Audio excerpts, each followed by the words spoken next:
Welcome to this explainer. Today, we are diving into a massive structural shift in public health, and it is coming straight out of Thailand.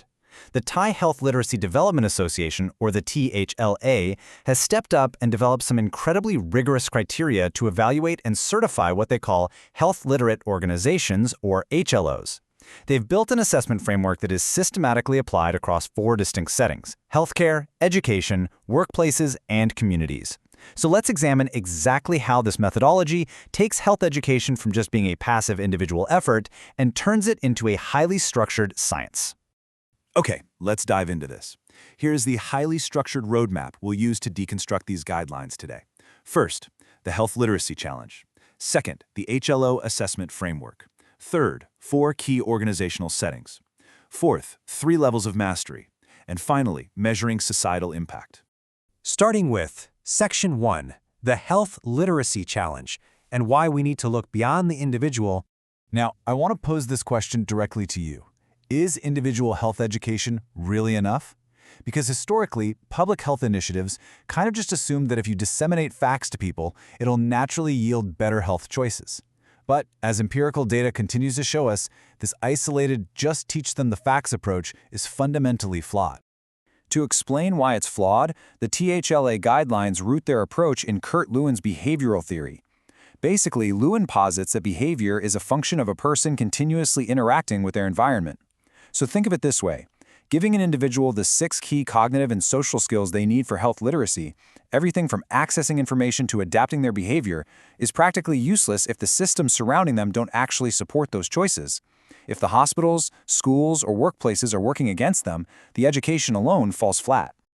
So the crucial point is how we fix that systemic failure, which brings us to Section 2, the HLO Assessment Framework, defining the solution.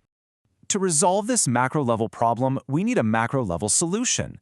The THLA clearly defines a health-literate organization as a certified setting equipped with the systems, guidelines, and supportive environments that ensure people can access, understand, and safely use health information.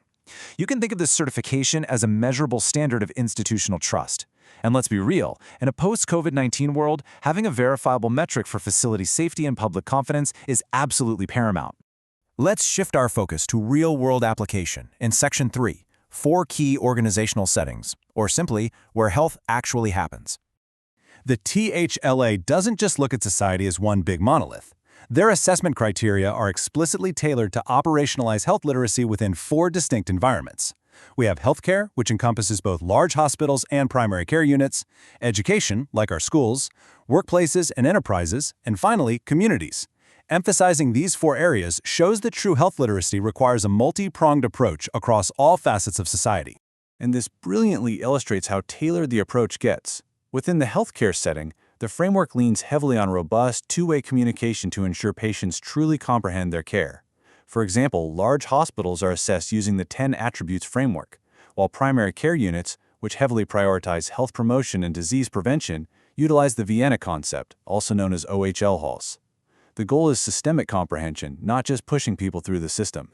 But you really see the versatility of the framework when you compare different settings. In education, the HLO assessment focuses on integrating health directly into the curriculum to support students' normal development and well-being. But if we flip over to the workplace, the framework targets occupational safety.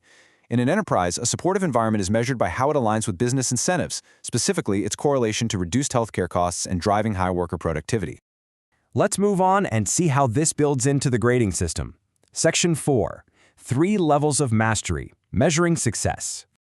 So you might be wondering, how does an organization in any of those 4 settings actually pass the THLA assessment? Well, as you can see in the source material outlined here, the evaluation criteria require organizations to progress through a globally recognized taxonomy developed by public health expert Don Nutbeam. Organizations get certified by achieving mastery across 3 distinct progressive tiers of health literacy. Let's walk through this progressive hierarchy. It begins at level 1, which is functional literacy. This is basically just basic compliance, doing what you're told out of duty. Level 2 steps it up to interactive literacy, which demands two-way communication, where the organization actively adapts to changing situational variables. But the absolute apex is level 3, critical literacy. To pass at this tier, an organization can't just hand out pamphlets. They must analyze root health determinants and implement systemic solutions to drive real societal change. Now, what's really interesting about this slide is the stark contrast between an organization that just functions and one that critically reshapes society. A functional facility might literally just post hygiene instructions on the wall and call it a day. But a critical HLO, they are analyzing local epidemiological data, they are addressing social determinants head-on, and they are advocating for policy interventions that actively transform their surrounding community. It is a complete game changer. Bringing it all home, we arrive at Section 5, Measuring Societal Impact, the ultimate goal of the framework. To earn and maintain that HLO status, an organization has to prove its systemic efficacy with hard, tangible data. The THLA assesses 5 specific measurable outcomes. First, a quantified increase in health-literate individuals. Second, positive, statistically significant changes in localized health problems. Third, visible shifts in health determinants. Fourth, verifiable cultural transformations right there within the organization.